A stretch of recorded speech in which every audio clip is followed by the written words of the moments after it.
Good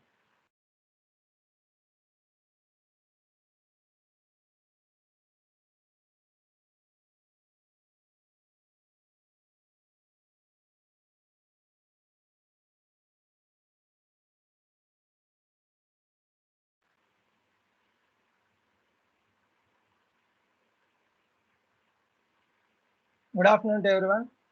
Myself, I am Surya Narayana, working as an assistant professor in DBSIT Kavali. Today, my presentation on power plant engineering subject, similarly known as PPE.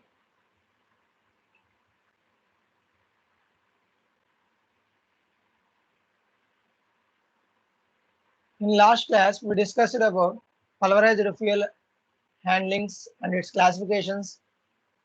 And after that, we already discussed about burners. What is a burner and what are the different types are in burners, which is in oil type and air and gas type. Today in this class, I'm going with FBC and ash handling equipment. What is FBC? And after then, what is ash handling and what is ash handling equipment? Why we are using ash handling equipments? What are the different types in it? We will discuss in this class. First of all, it is a basic layout of FBC system. First of all, we know that we want to know what is FBC. The full name for FBC is fluidized bed combustion. FBC means fluidized bed combustion. What is the introduction? What is the theory for FBC? FB, fluidized bed. When a gas enters into the packed bed of solid particles, the gas experiences a low pressure drop in the system. After then, the pressure drop is very negligible. We want to neglect this pressure drop. After then, the gas velocity, if the gas velocity is then rapidly increased, the solid particles gets in suspended conditions in stream. After then, the packed bed converts into fluidized bed. If then automatically again the gas velocity is increased, after then it goes to turbulent position. Turbulent means nothing but the mixing is occurs. The combustion takes place at the combustion takes place at fluidized bed. The combustion takes place at fluidized bed, then it call it as fluidized bed combustion. Okay, it is the theory or introduction for FBC. What is the principle or what is the theory for FBC? Fluidized. Why we are calling it as fluidized bed? That means the basic principle in this, the solid particles gets converted into fluidized particles. Like that, if the gas velocity increases rapidly, then automatically the solid particles or the particles are suspended in to gas stream, the bed which converts into fluidized bed. The combustion takes place at fluidized bed. We are calling it as fluidized bed combustion. First of all, I'm explaining the procedure here. First of all, on the distributor plate or it is a distributor plate. First of all, I'm explaining the components. Fuel and dolomite. Dolomite is the inert material. It is a distributor plate. These are the heat absorbing tubes which absorbing the heat produced in the fluidized bed. Steam, and after then walls. These are the walls to protect the steam does not escape from the system. First of all, on the distributor plate are fuel and inert material dolomite. Fuel and inert material dolomite enters with the help of air into the system. After then, the heat is generated, and also the air velocity. The air velocity is also increased. After then, the generated heat is directly transferred to the water. In that place, we are placing heat absorbing tubes here. Then automatically the generated heat is absorbed by the heat absorbing tubes. Okay, the generated heat is absorbed by the heat absorbing tubes automatically. After then, again the velocity of air increased. Then the solid particles of fuel and inert material dolomite, the particles are stays in suspended condition and the steam is taken out. Steam is taken out from this position only. Dolomite is the inert material. In this, ash overflow. Above the steam line, the ash overflow is taken out from this section. Steam is taken out from this section. The dolomite is the inert material which controls the bed temperature. It is a bed, fluidized bed. The inert material dolomite which controls the bed temperature of the fluidized bed. It occupies 90% of volume of the fluidized bed, and the remaining volume is occupied by the fuel. Which fuel we are using in this? It occupies the remaining percent, 90 up to 90% occupies by the inert material dolomite. After then, flue gases escape to the atmosphere. It is the basic FBC system, fluidized bed combustion. Inside the fluidized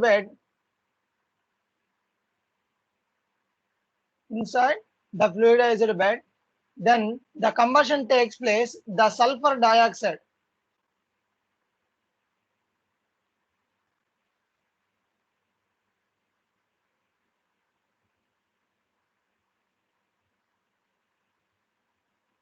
okay, the control bed temperature, inert material control the bed temperature. 90% of volume occupied by the inert material, which is dolomite.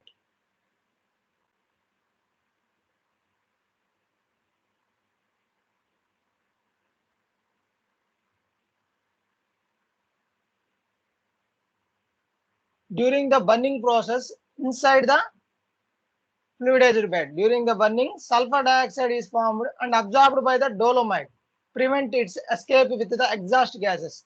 Okay. Inside of the fluidized bed, during the burning process, sulfur dioxide is absorbed by the inert material, which is dolomite. Okay, dolomite plays an important role in FBC system. It is a, please remember that dolomite is the inert material fluidized bed combustion process.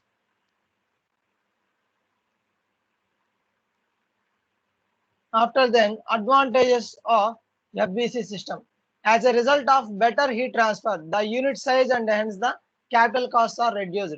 In this, if the gas velocity is increased, the solid particle stays in only suspended condition. The steam is taken out as a result of better heat transfer to the system. In this, we are placing the tubes which are absorbing the heat generated by the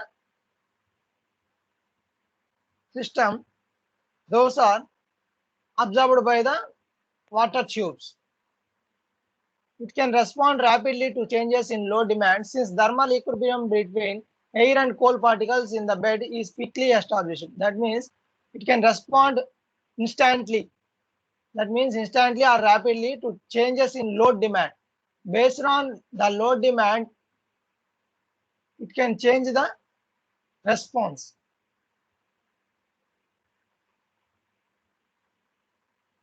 After that, low combustion temperatures, that means 800 degrees to 950 degrees, inhibits the formation of nitrogen oxides like nitric oxides and nitrogen dioxides. Okay, here the low combustion temperatures are obtained. After then, the temperatures are again rapidly increased. Then automatically nitrogen oxides and the nitric oxides and nitrogen dioxides are formed. These are very hazardable gases. After that, the combustion temperatures are low, fouling and corrosion of tubes is reduced considerably. Why? Because to absorb the heat, we are installing the water tubes here. It having low fouling point and corrosion of the tubes is also reduced considerably, because it is also an advantage, as it is not necessary to grind the coal very fine as it is done in pulverized fuel firing. Therefore, the cost of coal crushing is also reduced. In this, we are not crushing the coal. Okay, we already discussed in pulverized fuel firing. In pulverized fuel firing, we are feeding the coal in terms of a crushed coal or mixed coal. In fineness of the coal is necessary in pulverized fuel firing. Coming to fluidized bed combustion, there is no necessity of crushing the coal. Okay? There is no necessity to grind the coal into fine particles. Solid particles are needed in feeding of the coal. Pollution is controlled and combustion of high sulfur coal is possible. Pollution is controlled. That means the fluidized gases which are escaped from the fluidized bed, those are very in controlled position. Those are very in controlled position. Combustion of high, in this, during the burning process, the sulfur dioxide is also absorbed by the inert material dolomite. Because of that position, the hazardable gases, okay, the hazardable gases, those are not established and not escaped to the atmosphere. These are also the advantages by using fluidized bed combustion systems. After then, ash handling. We already know that what is ash. Okay, during the burning process in the boilers or furnaces, ash is produced and ash is collected outside of the, sorry, back side of or rear side of the boiler. We have to collect the ash rear side of the boiler. We already know that. In this, we are discussing about ash handling. Handling system means ash transporting system. A huge quantity of ash is produced in central stations, sometimes being as much as 10 to 20% of the total quantity of coal burnt in a day. That means in a day we are burning 10 to 20% of total quantity of the coal. We are using that. 100 tons of ash may be have to be handled every day in large power stations. That is, in that we are using mechanical devices. Okay, in that we are using mechanical devices. Those are indispensable. Okay, those are indispensable. A station using low grade fuel has to deal with the large quantity of ash. Okay, per a day, 10 to 20% of the quantity of the coal is burnt per a day. 100 tons of ash may be handled every day in large power. Coming to large power stations, they are using 100 tons. Above the 100 tons, they are using for power generation.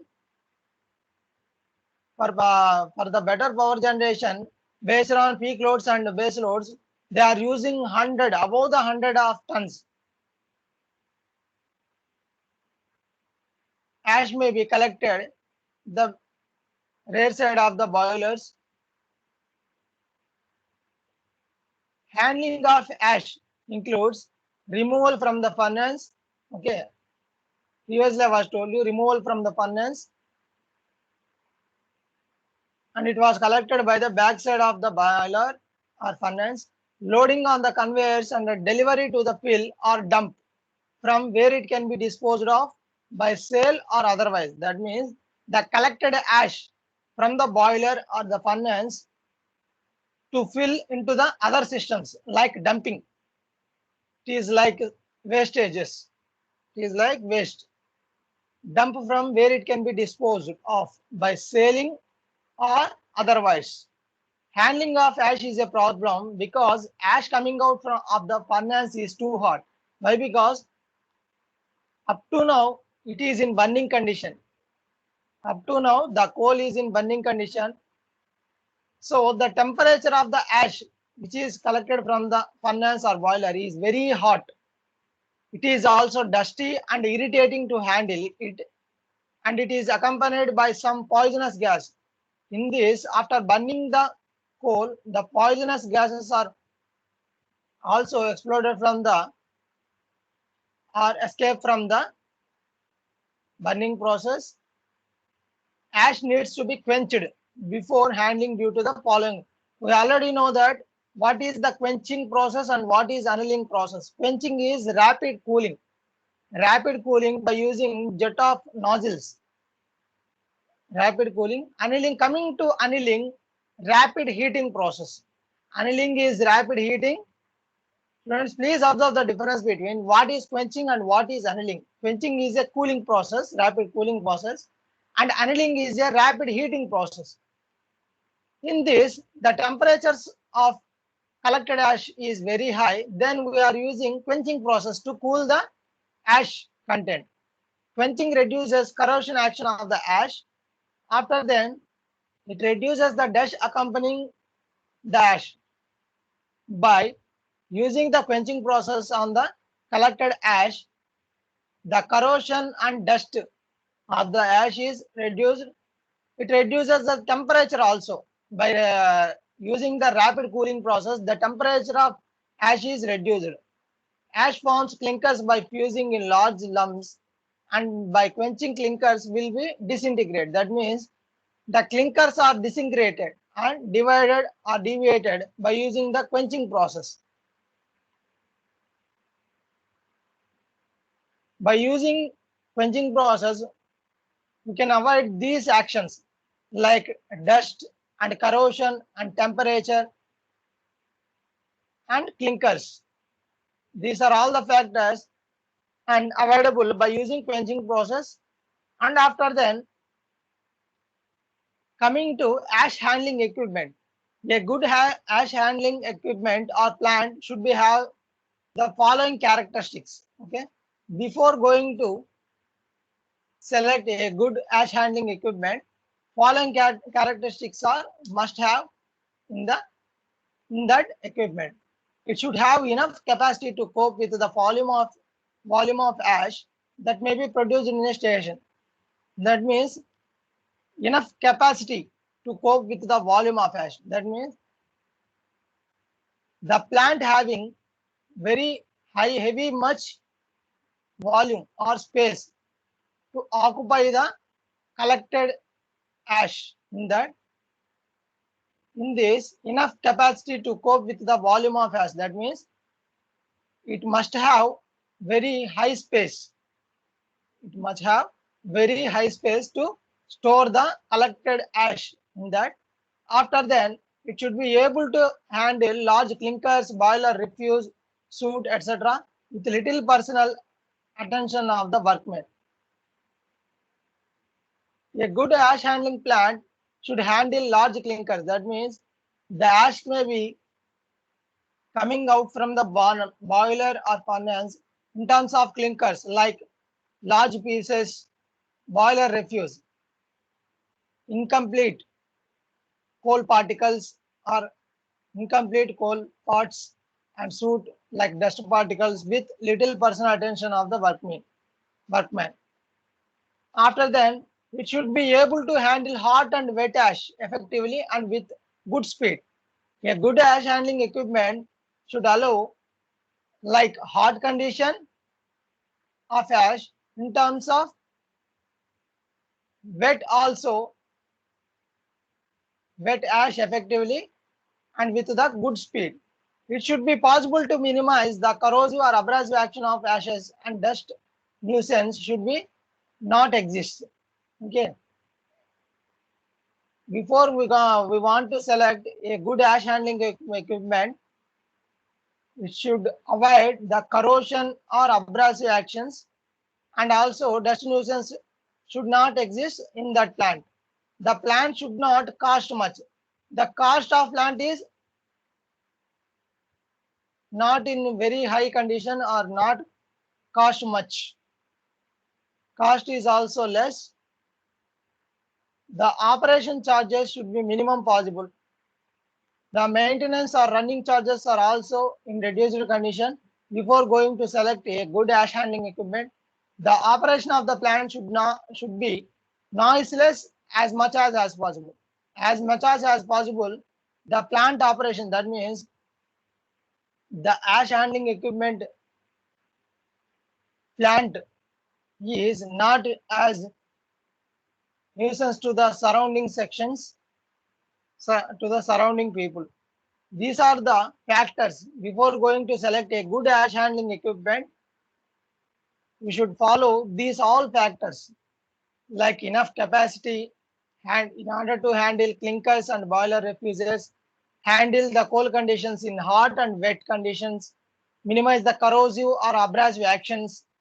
The operation cost, our plant should be not cost as much as possible, and after then it should be minimum possible. The charges are in minimum condition. The plant should be noiseless as much as possible. These are the factors that should satisfy a good ash handling equipment. The commonly used equipment for ash handling in large and medium sized plants may comprise of: for ash handling equipment, for transporting one place to another place, we are using ash handling equipments.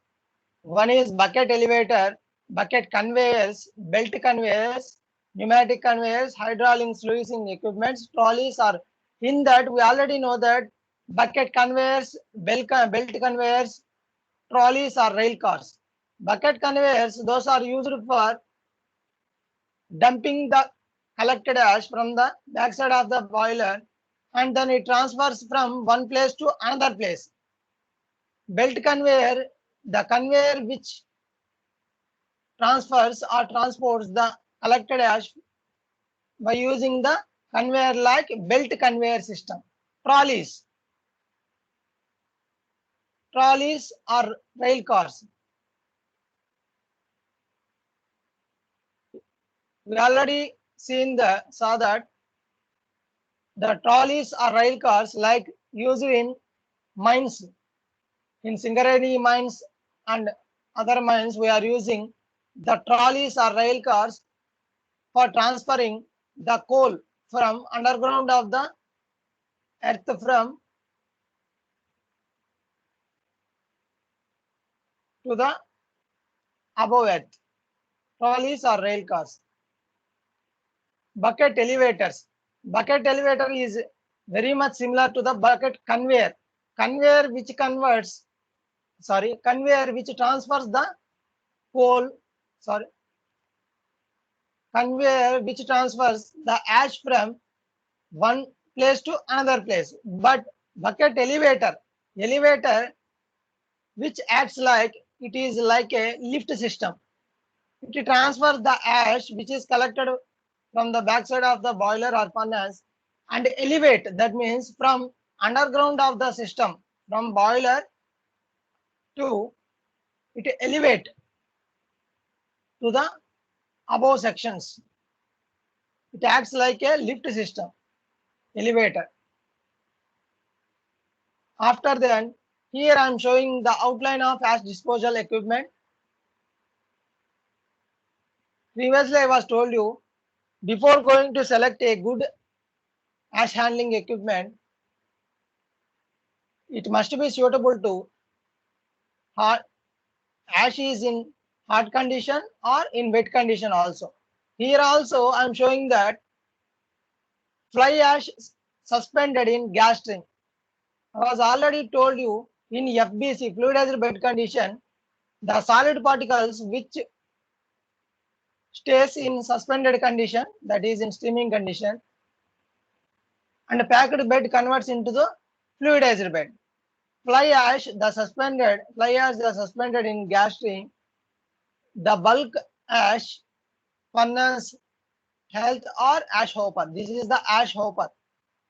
In this, we are collecting the dumped ash here, like in bulk processes. It is a conveyor, bulk steam generator. From this steam generator, we are conveying the ash like wet and solid. Here, left side, I am showing molten ash. In right side, solid ash. It is a dried ash. It is wet ash. Wet ash consists of continuous flow, periodically tapped. But solid ash, molten ash requires drying process. Solid ash did not require any drying process. It also in dried condition, hand ranking, gravity dump and water jets. Water jets are used for cooling the temperatures. That means quenching process. In this, above the steam generator, remaining fly ash is escaped to the atmosphere. Fly ash removal partially by using stock sprays, electrical precipitations, wet baffles, traps and centrifugal separators, special bladed fans. By using these devices, we can divide the fly ash removal process partially, not completely. By using these devices, the fly ash is removed some type of partially, and soot and fly ash is delivered in this session. After then,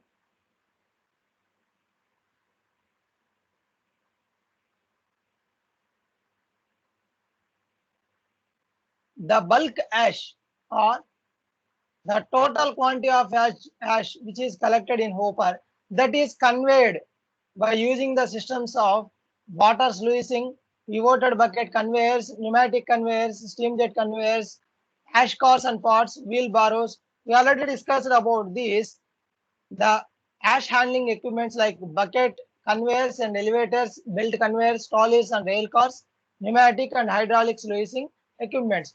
By using these conveying systems, we can transfer the collected ash from the steam generator to the conveying system, discharge it to the collected ash by using transferred systems or conveying systems can be transferred to the conveying systems like hydraulic fill, setting tanks and dry ash pit, ash bunkers. After then, it connects to ash dump or rail cars, barge and motor trucks. Okay, this is the process which is going on ash disposal points. This is the outline of ash disposal equipment. First, it is started with steam generator and end with the ash dump and RR cars. Dumping means the collected ash which is collected from the boiler, it dumps at outside of the system, that is away from the away to the system. It is about outline of ash disposal equipment. Today I am concluding with Unit 2 by the topics of fluidized bed combustions and ash handling equipments. What is ash handling and what is ash handling equipments? What are the factors we want to avoid for good ash handling equipment, and outline of ash handling disposal equipment. In next class, we will discuss about Unit 3, which is diesel power plant.